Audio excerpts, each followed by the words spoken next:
The Lord be with you. A reading from the Holy Gospel according to John.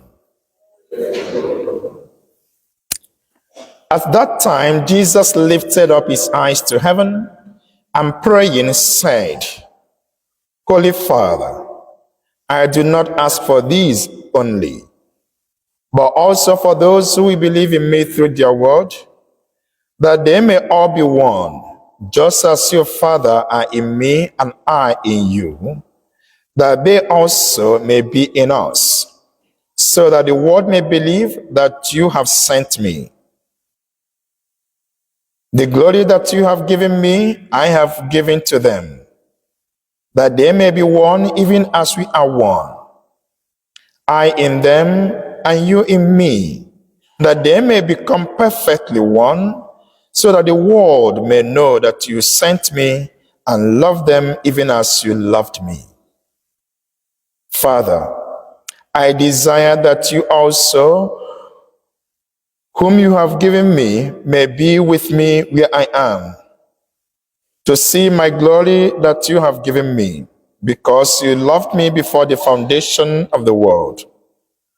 O righteous Father, even though the world does not know you, I know you, and these know that you have sent me. I have made known to them your name, and I will continue to make it known, that the love with which you have loved me may be in them, and I in them. The Gospel of the Lord.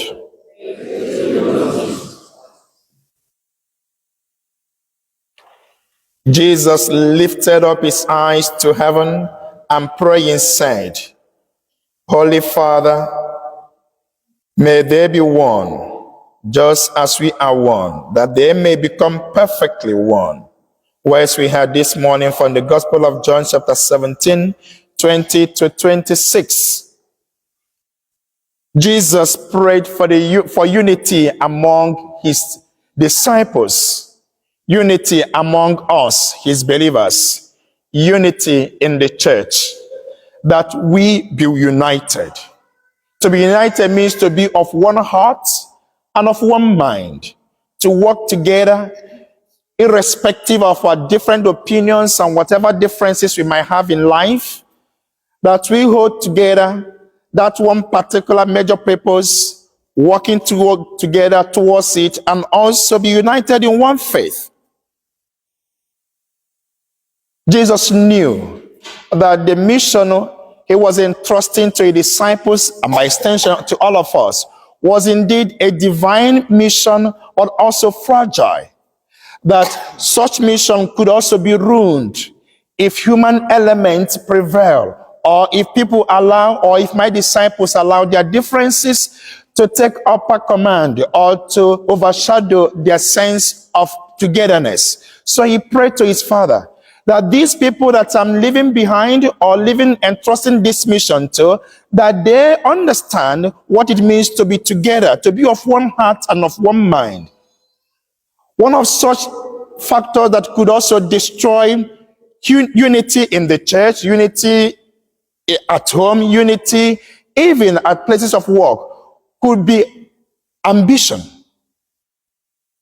When people are ambitious and they want to get that particular goal, they don't mind anything around them. They can step on toes, they can gossip and destroy the other, they can malign, they can assassinate the characters of people who they believe that could be on their way, because they have an agenda, they have an ambition. For them, it doesn't matter whether we are together or not. All I need is to capture this. And it happened before Jesus Christ among his own disciples. You remember the story of sons of Zebedee. They went to Jesus and said, when you get to your kingdom, when you get to your glory, obviously you have two positions, one on your left, the other one on your right.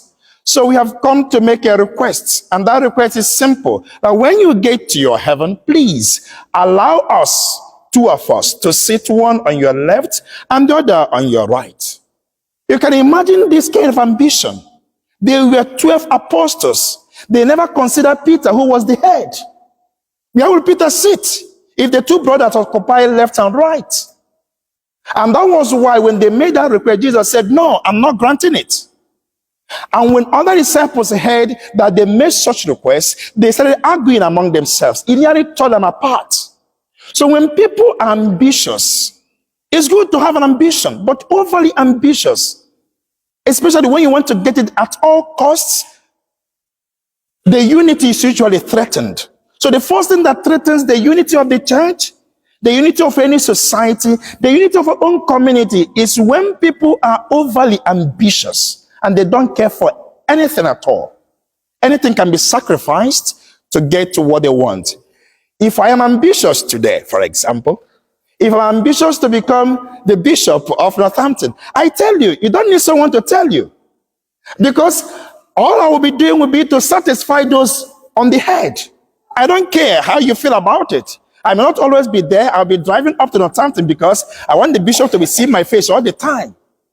So when people are ambitious, the team suffers. The society suffers. The unity of the church becomes something that can be given away, becomes threatened. The second factor is preferential treatment. You know, when we gather as one family as we do, there may be reason for whatever. There may be reason why the head or the leader may prefer one of the members of the community over the others.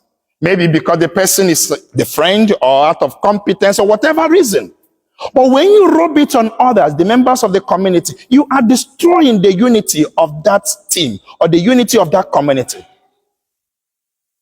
When I was in Nigeria some time ago, I was asked to do something in a parish. I've been in communication with the parish priest. So on that very day, I arrived to take up the program. I called the priest because I wanted to get a few things, ironed out. So I called and called. He didn't take my call. I was like, I can't start the program without speaking to the priest. So I went to the sacristan in the sacristy. Please, how can I speak with your parish priest? She said, call him. I said, I've been trying. Oh, Father, I'm not the right person to get him on phone. So when you go out there, you see the man in the bookshop, tell him what you want. So I went to the bookshop and told the man, I've been trying to get in touch with the priest. Please, how can I do that? Oh, he's not picking. I don't worry, he will pick. He called him. One dial, and he picked up the call. I said, oh, John, how are you? I said, but I've been calling this man for over 30 minutes. But someone just died, someone from the parish. And the woman told me, if this man calls him and he doesn't pick, then it's unreachable. And the man called immediately. One dial, he got the call. He picked up the phone. So sometimes when you have somebody in the community, for whatever reason, you single the person out and show him affection or show them affection and love, preferential treatment, you are destroying the unity of that community. You are destroying the unity of that parish. You are destroying the unity of the church. And sometimes, when you show such affection to people in a community, some of them will take it and celebrate it and rub it on the faces of others. You might be doing mass and the person walks up to whisper something to you and goes back again. Every Sunday, he comes to whisper something to you. How will others feel that of all of us, this person is your preferred parishioner? The parish of such nature will never work well because they have seen that their priest has got preference. Unity can be destroyed when preferential treatment is shown to some or a group, either because of affinity, relationship, or because of nepotism. I'm from the same place with them. So once they come to me, I don't observe any protocol. And when people notice it, they will feel so sad, and some of them will just distance away. Finally, another factor that could threaten the unity of a community, the unity of the church, is personal differences. Yes, often, all of us may not all be friends, but we are expected to show Christian charity. But there's some people who will have reservations about someone. There was a time I was trying to establish a committee, a short-term committee. So I wrote to individuals. I nominated a few persons and I wrote them individually. So they all accepted. Then on our first meeting, we gathered together and they saw themselves as members for the first time, as members of that committee. So after the meeting, one of them approached me. Father Nathaniel, if I had known that you were nominating John, I could have thought twice about accepting this nomination. Is there any problem?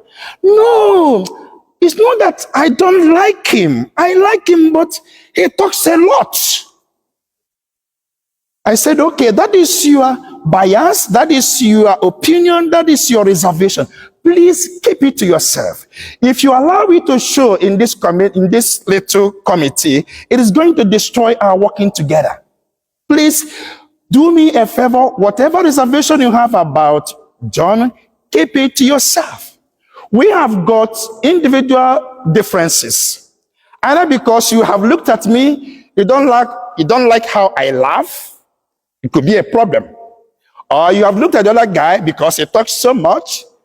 Those individual differences, please keep it to yourself. If you allow it to spill over, if you allow it to spread in the community, then we begin to have people who will be for you and people who will not be for you. So, dear friend, Jesus Christ today talked about unity and prayed to his Father. Let my followers be united, such that nothing should separate them. Not ambition, not affection, not their differences, not their prejudice, not even their nationality. Because I know this church, this mission will spread over. And people from different cultures, nations will come together. When they come together, may they be united and see themselves as one, such that whatever differences that may exist among them may not be an element in their togetherness, in their unity. And that is part of what we celebrate on Pentecost here.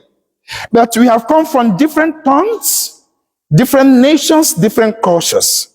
And on that Sunday, we smilingly and joyfully put on our national attire or cultural uniforms, come to Mass, celebrate our unity in diversity, appreciate each other as always as brothers and sisters, move over to the hall and eat food from every nation and tribe, because we have come as one and we are united. If there's something I enjoy as St. Anthony, one of them is the unity. The unity of all persons. Everybody is together. Everybody is working together. So may we keep that spirit together. May we keep it active. May nothing divide us. If I, your priest, for any reason, and there are some signs that I'm trying to scatter the togetherness of this parish, please put my ear to one side and tell me it is not correct. Don't do this again. Because the greatest asset we have as a parish is our unity. That despite our differences, we are united. So when I look at you, I see you as my brother. When I look at you, despite my opinion about you, it doesn't matter.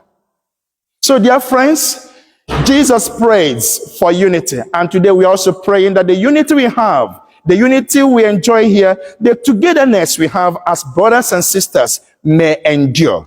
And the fruit of that unity will always be evident in our community through Christ our Lord. Amen.